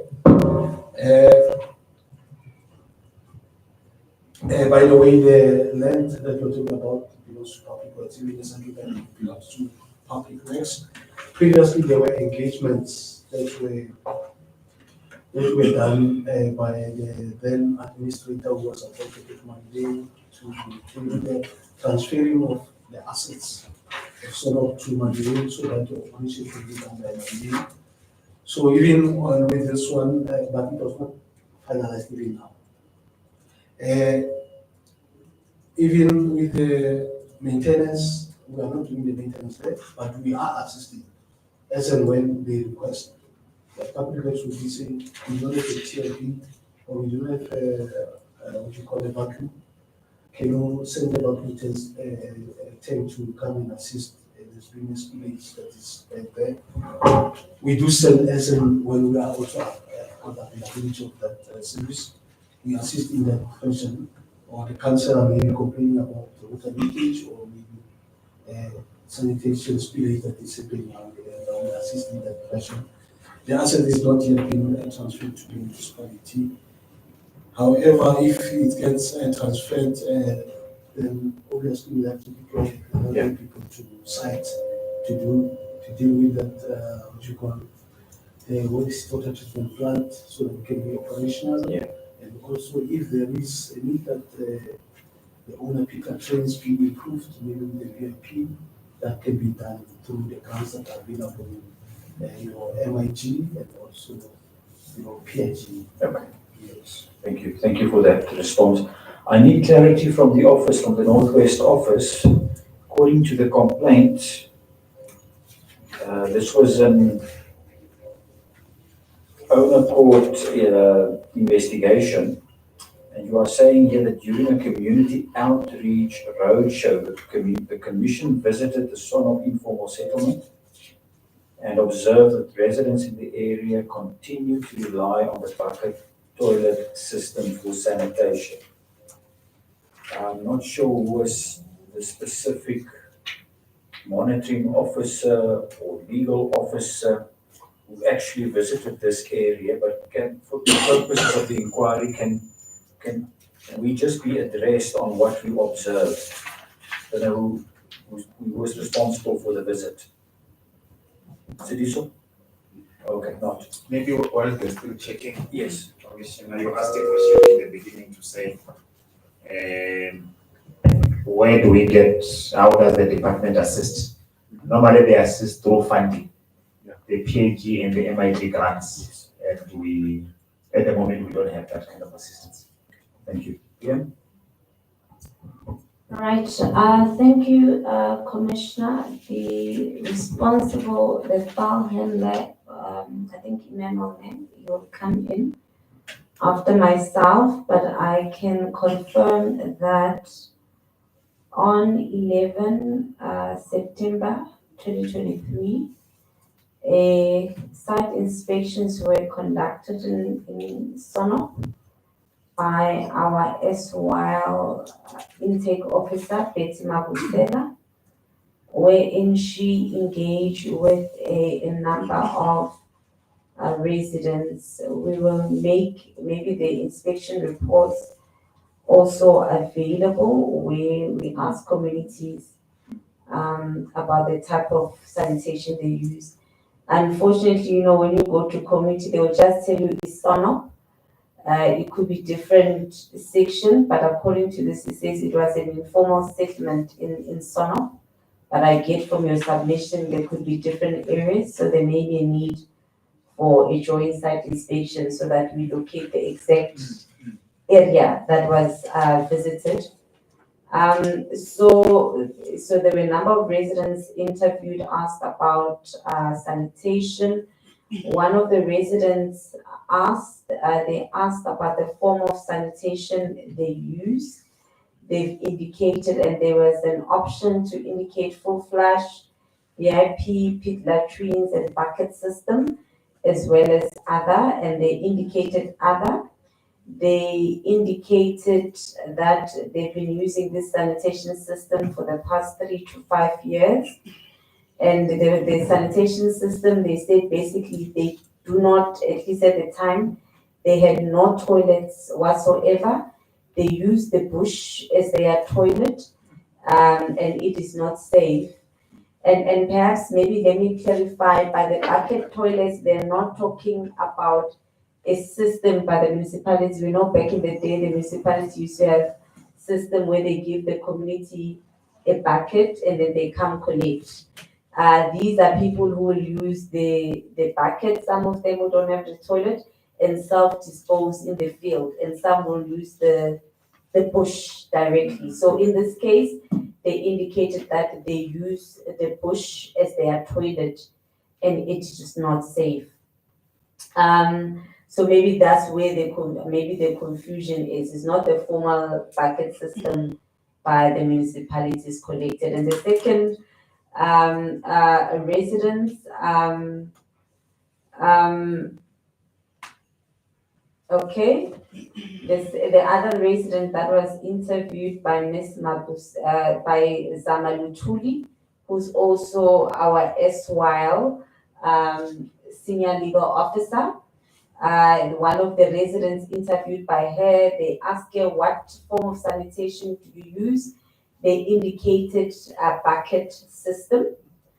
And they say they self-dispose the bucket. So it's self-disposal. Like I said, it's not a bucket collected by the municipality. And they were asked how long they were using the system. They said between 1 to 2 years. Okay. And they were asked where do they use them or dispose of them. They said they dispose of the bucket in the bush. Okay. So that is the other resident. And they indicated that we do not feel safe as we use bushes. As women, we have to dispose our pads at the bushes. Our dignity rights have been violated. And also some raise the concerns about health that the current sanitation issue is posing.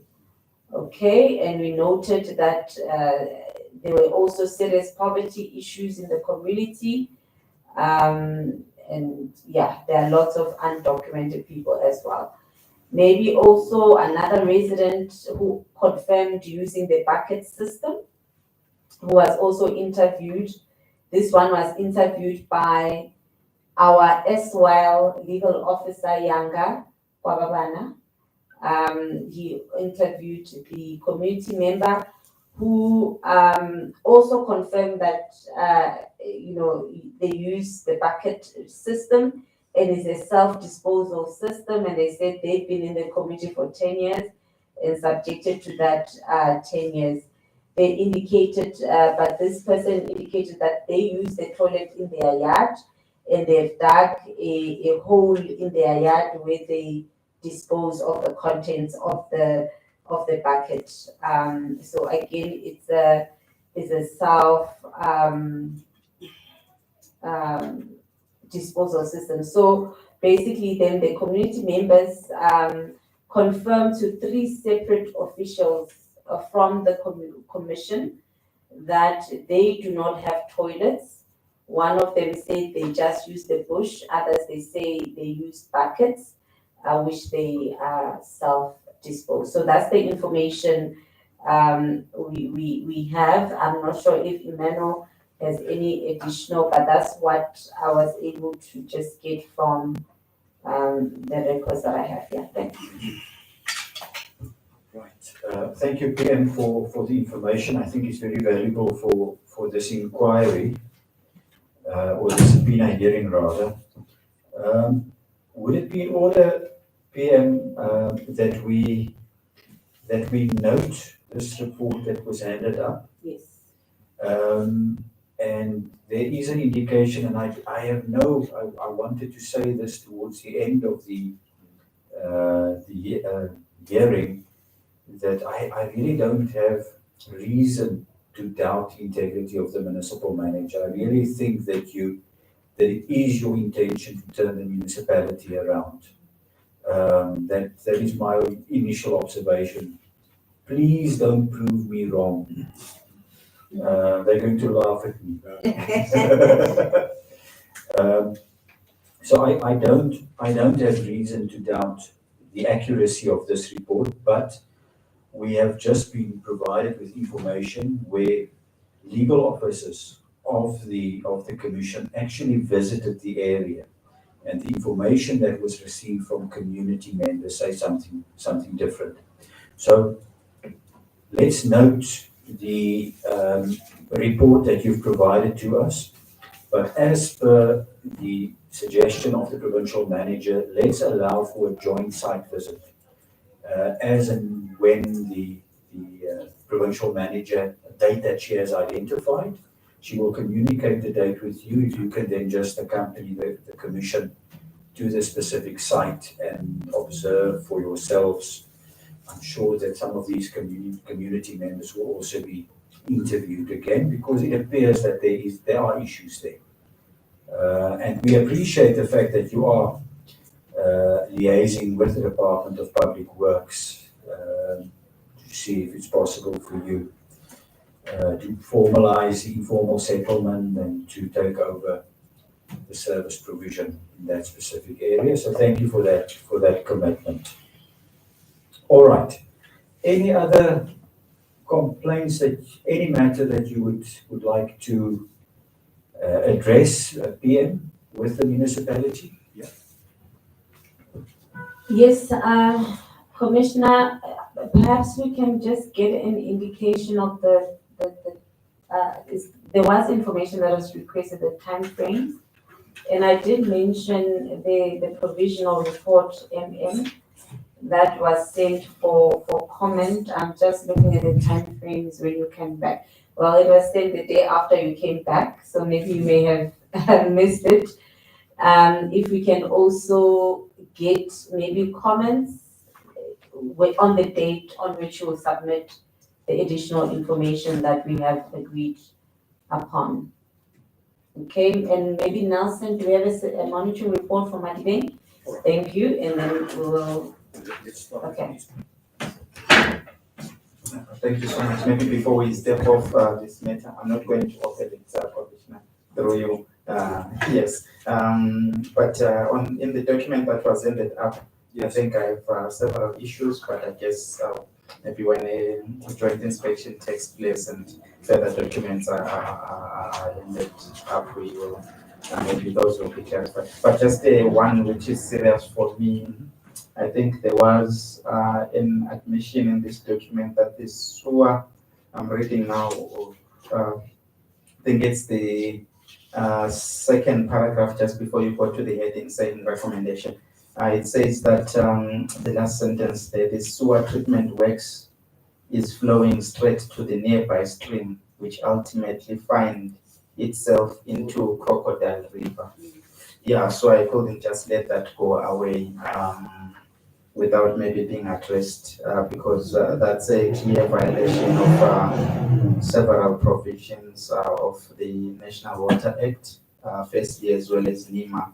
So I wanted to just check, maybe in the reports that are going to come, are there criminal charges that have been preferred against the municipality by the Department of Water and Sanitation, that you are aware of for precisely violating, the provisions of the National Water Act, or do you have any directives maybe that have been issued against the municipality? But if not, then maybe this is something that at least the municipality should look into before we even receive such kind of directives, or even to the extent of criminal charges. Thanks. Thank you, Mr. Mahori, and thank you for picking it up. I missed that paragraph completely, and it's very, very serious. Very serious. It is, as you know, a criminal offence. Can you address us on the sewer treatment works flowing straight directly into the nearby stream and ultimately finding itself into the Crocodile River? Any plans that the municipality has on addressing this? Okay, maybe just to confirm that we don't have. Yes. Thank you, Commissioner. To confirm that we don't have any criminal charges from DWS, not on this specific case, but we have two elsewhere, which we are busy dealing with. Directives. So on this one, not coming to the plan to address.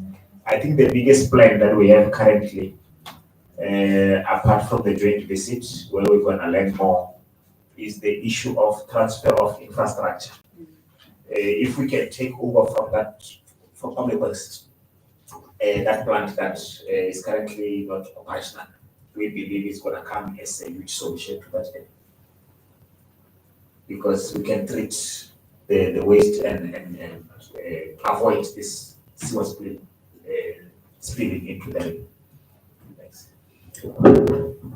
Yeah, I understand that you are waiting for the process to be formalized, but at the end of the day, sewer is still released into the river. Are there no steps that the municipality can take to address that as a matter of urgency?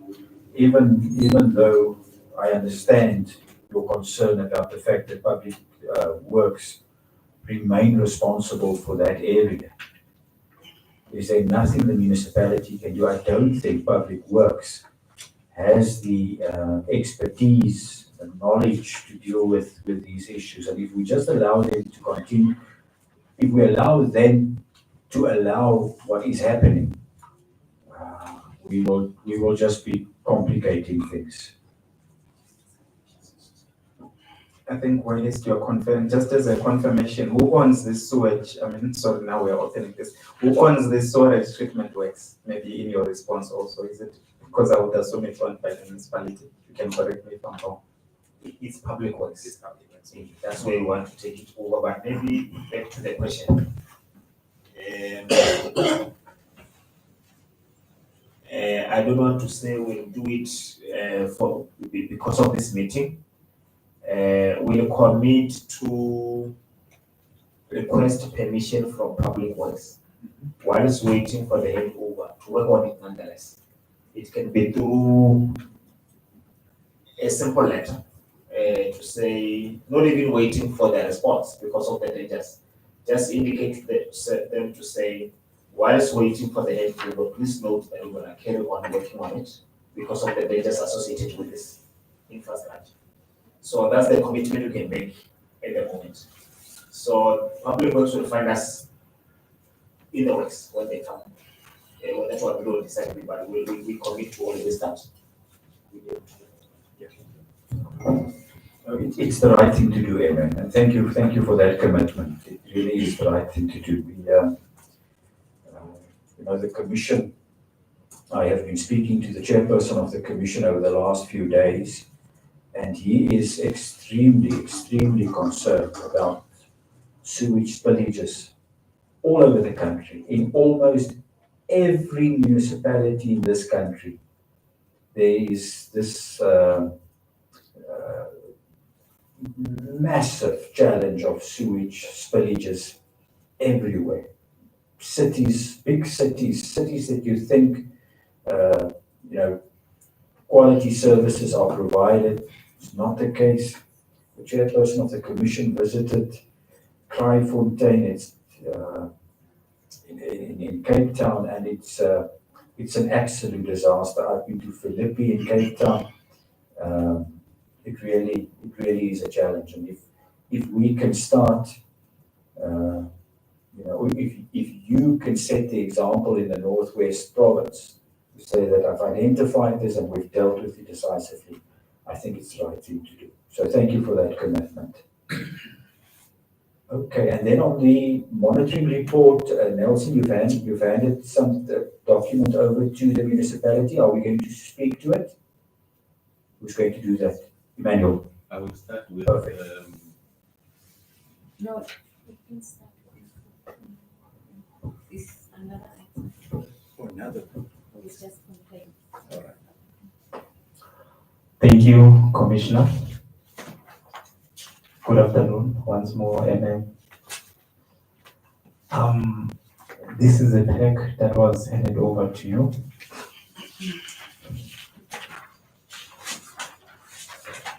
So, as part of the Human Rights Commission's mandate, we also conduct monitoring activities in the province. As a result of that mandate, the Commission has monitored some villages that fall within your jurisdiction. The monitoring report commences on page 7. The first village that was monitored is Mahabetwane village. It was monitored on the 7th of May 2025. So I will jump into the issues that were observed. On the issue of water supply, the community faces persistent water supply issues. Although water infrastructure is in place, no water is delivered through taps. So the commission was advised that residents rely on private vendors for water, which is reportedly to be salty and possibly unfit for consumption. On the issue of housing, it was advised that there are no RDP houses constructed in the area. Then on the issue of roads, even the main road leading to Mahabetwane, it's a gravel road. At least the main road, it's maintained, I could say it's fairly maintained, but the roads now going inward the village, it was advised that they also need to be maintained. Then the emergency services, the response time of the emergency services, it was noted that it is poor, particularly looking at the firefighting services. Then on the 8th of May 2025, on page 9, a village called Fafung was monitored. Commissioner, the main road leading into, I would say it passes in Fafung village. It's a third road. But the rest of the roads going inward now, the village, they are gravel roads. I'll make an example. When I went there, I was driving the office Corolla, it's a low car.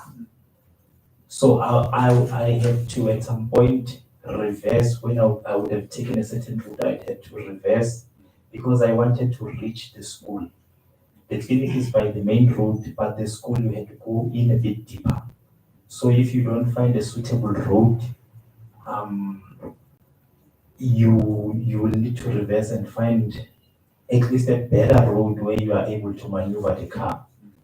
So the residents, they advise that the roads are not maintained, as I had observed.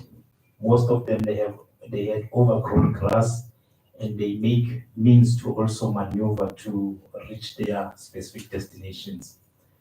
Then when it comes to water supply, it was advised that the village does have existing water infrastructure.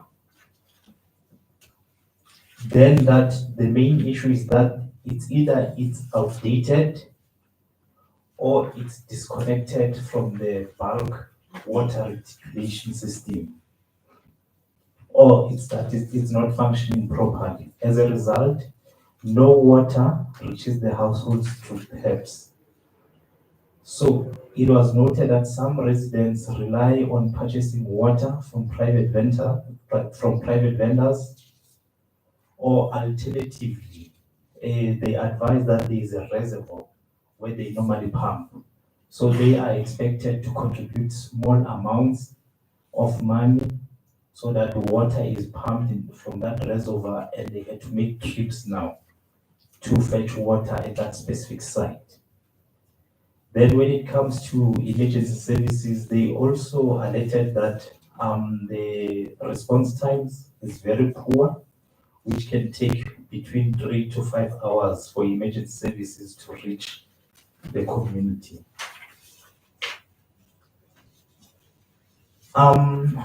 Then the specific request by the commission, it starts on page 11. The commission regarding this monitoring, this monitored village, is that the municipality must submit a written response with time-bound implementation plan. If you move to page 12, which clearly outlines how each of these recommendations arising from these monitored activities will be addressed. It could be water schedules for water infrastructure improvement, refuse collection where there is 9, a plan for road maintenance and emergency response enhancements. B, the municipality should specify the departments or officials responsible for implementing each action item. And C, the response by the municipality should include deadlines for short, medium, and long-term interventions. The commission would really appreciate if it were to receive a written response by 31 July. Noting that today is the 16th of July, through you, Commissioner, if perhaps we go to page 2, this letter which was notifying the municipality of this monitoring report, it was sent to the municipality on 27 June. I would like to close there. Thank you.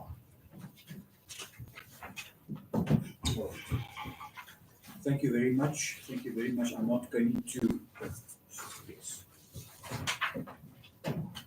I don't think there's a need for you to respond to everything that was just presented. But what we are requesting is that you provide the plan that is referred to on page 11 of the document to us, and we must now agree on the time frame, Amen. There's a lot, sorry, before we agree on a time frame, can I just check, are there any other matters, any other complaints? More? All right. Provide us with a plan on the date that we will agree later. All right, we will discuss it when we come to the way forward. Let's go to the other complaint. PM. Thank you, Commissioner. From our side, which is the protection unit, we have 4 active complaints, One, the first complaint is an owner court, the Subpoena matter. It's already in court, and it's been in court for many years. I think in the last engagement, when we met, we raised it with you, and we committed to share the legal documents and the stage at which the matter is.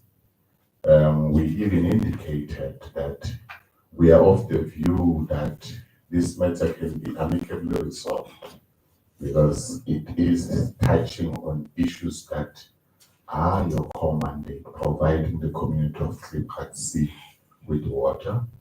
We requested that you go and consider the matter, I personally sent the file to you. And unfortunately, at the time, you were not in the office. I did get a response where you said you're not in the office. I must refer it to the attention of the acting MM. We request to bring this matter to your table again. We are willing to sit down and discuss it.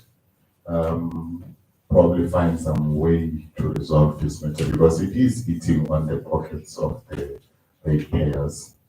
A matter that can be resolved between ourselves. And then the second complaint is from John Ndikalakala. He's a resident of Sipai village in Bratz. He basically explained that they are experiencing power outages in the area, and they've been requesting construction of a bridge in the community. At this stage, we have not yet sent an allegation letter, but it will come. We will request a response. And then also we've got a matter that is from the Tabile block E.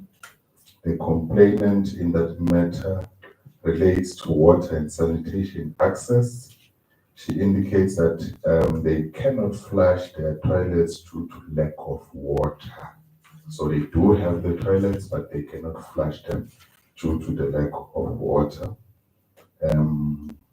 There's no response that has been received. An allegation letter was sent on the 28th of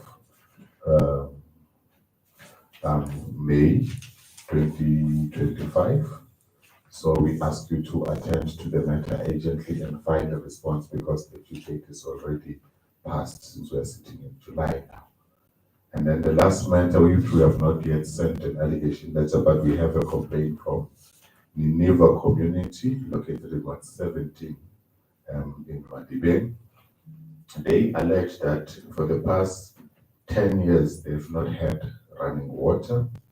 Residents are forced to collect water using wheelbarrows over 500 meters away from their homes.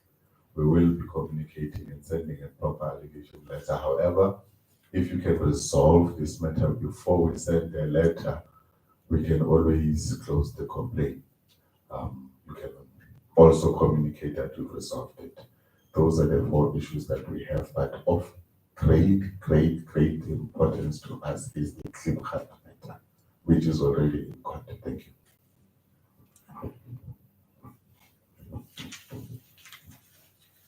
All right, MM. There's a lot of information that you need to provide to the Commission. And then there's also an invitation from Mr. Nkonde that on the matter that is already in court that you sit down with, the Commission is prepared to sit down with you and we look at alternatives. So firstly, I need, for purposes of the hearing, a commitment from you now on how you will be dealing with those complaints that Mr. Nkonde has referred to. But then secondly, also the invitation to sit down and deal with the matter that is in court, whether you would be prepared to do that. And and then we must also, when we discuss the way forward, just discuss time frames as well. You have a mic there? Yes, thank you very much, Commissioner. I hope it's working. It is. The first one, I'm going to request invitation to a meeting at Kapasi. I think it was. I commit to sit around the table and we get an amicable settlement. Use this one. I was saying on the Clubheart matter, the one in court, I commit to sit around the table so that we get an amicable settlement. If it's in order for the Commission, please arrange and send us an invitation and send the legal team. Then on the other matters, as indicated, we note the complaints and we commit to give a turnaround plan with dates. So when we submit the responses that you requested, other information you requested, we'll also package the plan on addressing the other 3 matters. Thank you, Commissioner. Thank you. Mr. Nkonde, are you comfortable with that? PM, are you comfortable with that arrangement? Yes. Perfect. Just the date. Yeah, we're going to get to the way forward just now. All right. Cool. Let us be on the final item on the program, and that is the way forward. We've already agreed on, I think, all the approaches. It's just the dates and the timeframes, etc., that we now need to formalize. On the 2 complaints that brought you here, that we discussed initially, that Tediso presented. May I, let me check with you, would the 25th, it's next week, Friday, the 25th of July, be sufficient time for you to provide us with information? If not, please tell us so that we avoid some of the challenges, the initial ones. Yes, we are fine with the 25th. All right. Yeah. So on the first 2 complaints, the complaints that brought you here, the 25th. Right. On the monitoring report that was presented by Nelson, there is the villages, one of the villages, and the plan that you need to submit. Nelson, do you have a time frame in mind?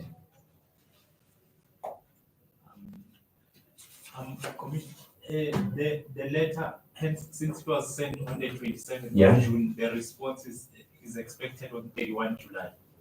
Right. Yes. Okay. Would it be possible, to also provide a response? We're trying to find each other here. Yeah, I think let me commit to the 25th so that I know I've got one big assignment of giving you a 5 on the 25th. On the 25th. If I split it, we may get an impression in-house we've responded. Meanwhile, there's further information request. Yeah, perfect. Then lastly, on the engagement, Mr. Nkonde, we need your guidance here. The engagement with the municipality on the matter that is in court. When would be a suitable time for the commission to meet with the municipality?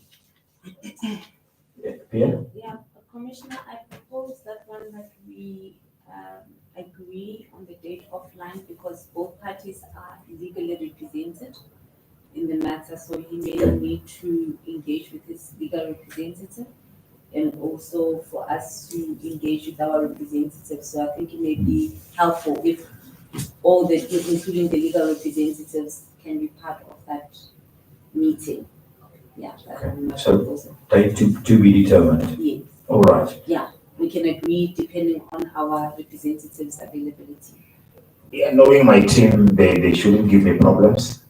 For as long as I can get it 2-3 days before, they will come. We'll check with our legal representatives. Okay, perfect. And then finally, the 3 complaints that Mr. Nkonde also presented. Can we look at the 1st of August? It's a Friday. The 1st of August. Yes, but I think we must take Everything. You want everything to package everything by the 25th of July. Yeah, the plan is on the 3 matters. The 3 matters, we're going to share a plan on how we're going to resolve it. We're going to commit on dates and activities on the 3 matters. Not that they will be resolved by then, but we'll demonstrate a plan. All right. So the reason I want to make it one package, right, is to avoid piecemeal and internally we get a feeling we've responded to. I understand. All right. Is it fine? It's fine. 1st of August. Oh, very Yes, fine. yes, yes. It's fine. Because I know Yeah. it's a lot of work Yeah, in a very short time. Okay, it's fine. 1st of August. We appreciate that. Or we appreciate it. Thanks. Thank you. So everything the 1st of August, and Mr. Nkonde will liaise with you on a date. He will consult with our legal representatives, you will consult with yours, and we will provide you with the date, say three days before the actual activity. Is that in order? Yeah. Yes, sir. We have noted, Just use the mic. we have noted additional information that was requested PM. But are you still gonna send also? Yeah. Oh, that would be good. Thanks. So the way forward also includes the fact that the provincial manager will send you a letter detailing all the information that is required, and everything that I've just said, she will detail in the letter to the municipal manager. Anything else? Did I miss anything? Not today. All right. All right. Allow me then to thank you, MM, and your team for honoring the subpoena notice. And let me repeat what I said earlier. I don't have, from what I've observed today, I don't have reason to doubt your integrity. We have met with municipalities where I could see, oh my goodness, you are trying to take us for a ride. We could see that immediately, and I didn't witness that this afternoon. So thank you for your commitment. Thank you for being honest with the commission. When I'm being asked difficult questions in the portfolio committee, National Assembly, I now have sufficient information to respond on what is actually happening in the municipality. I am PM and the Northwest office. I am concerned about what appears to be political dynamics in the municipality. It is just unacceptable that in less than a year, you spoke about the TFO, you spoke about Zapala, you spoke about yourself and two other, Masimola and Monyaki, all of them acting as municipal manager. Well, one being appointed and the others acting as municipal manager. It's not healthy. It cannot be healthy. And this situation needs to be addressed. And I know you cannot address it. You are accountable to council. So, but it is something that I can address when I have my meetings with political office bearers in legislatures and parliament, etc. But we cannot continue. We simply cannot continue like this. It's just, I've never heard of this. I've seen many municipalities where there have been different actors in different positions, but five in less than a year, either being appointed or acting, it's just unheard of. Unheard of. It's actually 13 since 2021. 13 municipal managers. Yes. It's been a lot. Oh. Okay, no, thank you for that information. No, from our side, the provincial manager has assured me that we will be presenting to the portfolio committee in the provincial legislature, and I'll find a way of also raising this concern. It is very concerning, very concerning, and I'm you don't have, we're on the public platform, but I'm sure that it's complicating. It's complicating to achieve a stable working environment. Yeah, that's all I want to say. But thank you for your commitment and for all your honesty and positive inputs. We really appreciate that. That is actually what we are looking for in this province.